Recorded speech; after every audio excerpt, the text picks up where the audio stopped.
I tell you a true crime story and we drink. The following content may be disturbing to some. Discretion is advised. If you choose to enjoy one of our themed margaritas, please ensure that you are of legal drinking age and have fun but drink responsibly.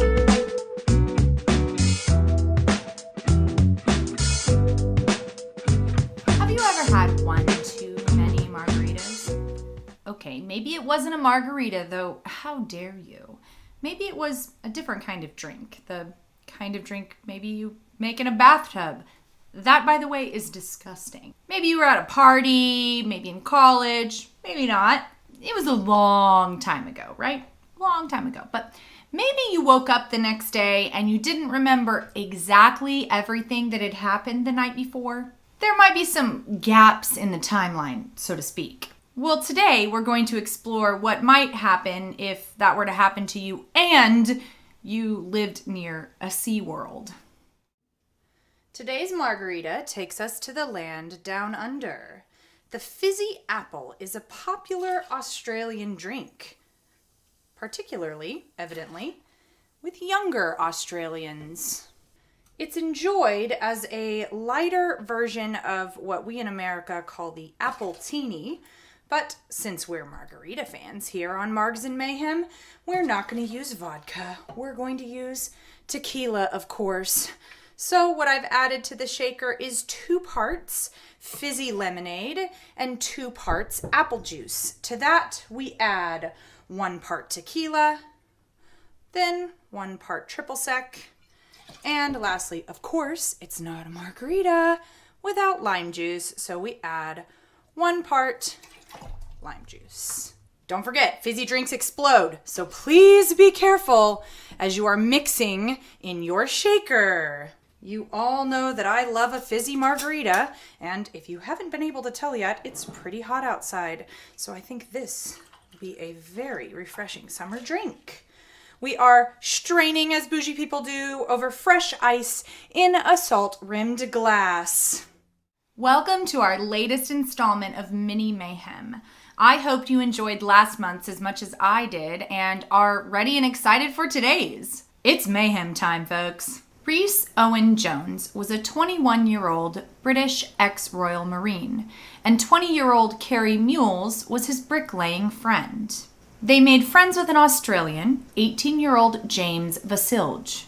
Dirk the penguin, a 7-year-old fairy penguin, lived at SeaWorld Gold Coast at Penguin Point with his girlfriend Peaches. He loved to dive, burrow, and play with his penguin friends. On the night of Saturday, April 14th, 2012, the lives of these 4 creatures would collide.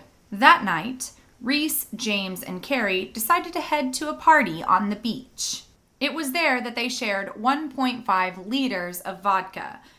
1.5 liters of vodka is 33 shots. I did the math. 33 shots, 3 people. That's a lot of vodka. At some point during the party, the 3 gentlemen decided that it would be a fantastic idea to break into the local SeaWorld. I'm not sure if they had much of a mission, and even if they did, turns out the 3 of them wouldn't remember it even if they had one. In any case, the 3 of them hopped a fence and went into the park in the middle of the night. They started by setting off a fire extinguisher in the shark enclosure.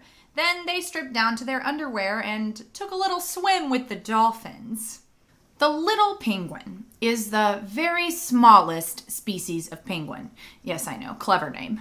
It grows to an average of 13 inches tall and 17 inches long. They are native to Australia and New Zealand, and at one point may have also been found in Chile. In Australia, they're more commonly known as fairy penguins for their teeny tiny size. On their way out of their SeaWorld jaunt, Rhys, Carrie, and James nabbed a pocket penguin souvenir by the name of Dirk. They then headed back to Rhys and James's apartment and passed out, as one does after 11 shots of vodka. The next day, in a plot stripped straight from The Hangover, the 2 guys woke up and were staring straight in the face of a tiny little penguin named Dirk. Neither one of them had a single memory of what they had done the night before or how this 12-inch flightless bird ended up in their apartment. Demonstrating a complete lack of knowledge for penguin care, They gave him a shower. They attempted to feed it, although who knows with what, before deciding that it was probably a good idea to get rid of the penguin. Returning it seemed like a bad idea, since then it would reveal who had stolen it. So they took him to a nearby canal and just dropped him off. By this point, of course, SeaWorld had contacted both the authorities and the press, who had been alerted to the fact that there was a missing penguin. Meanwhile, a couple enjoying a nice afternoon out noticed something pretty unusual. A penguin being chased out of the canal by an animal that was possibly a shark. And then, right before their very eyes, the penguin was chased back into the water by a dog. They pulled out their iPhone and logically Googled "lost penguin." They found the story in the news and, of course, contacted SeaWorld. Later on that evening, SeaWorld employees spotted Dirk the penguin underneath the pier, shivering, disheveled, and exhausted, but okay. They brought him home, where he was kept under observation for one night, and then he was reunited with his girlfriend, Peaches. So, how did these gentlemen get caught? Well, it is the era of social media, is it not? The entire evening was captured in photos and videos, including some with the penguin inside the apartment. These, naturally, were all posted to Facebook, and a friend with a conscience reported them to the authorities. Reese and Carrie, the Welsh tourists, were charged with trespassing, stealing, and keeping a protected animal. James, their Australian buddy in crime, was charged with trespassing. Okay, so before I tell you the conclusion of this story, I just have to go into a little bit of this. I fell pretty deep into a rabbit hole, and this is partially because I watched Blackfish, the documentary, a bunch of times a few years ago. But listen, this is not the only time that someone has broken into a SeaWorld. This is not the only time that a person has broken into this particular SeaWorld.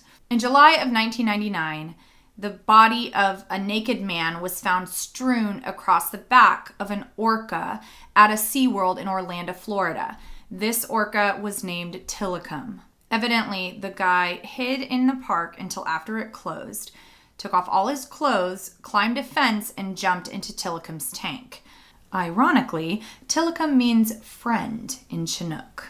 I can assure you, and if you have watched the movie Blackfish, you know that Tilikum is most assuredly no friend to humans. In this case, it's not entirely clear what happened, other than this guy made a really stupid mistake that cost him his life. In 2014, 7 wannabe frat boys broke into SeaWorld San Antonio as part of some weird initiation ritual. The fraternity had ordered them to take pictures of the animals in SeaWorld after the park closed. The group opened and unlocked Dippin' Dot's freezer at a kiosk and stole $16 worth of ice cream. And at around 2 a.m., after running into some SeaWorld employees that were working late, they ran off and dropped the ice cream.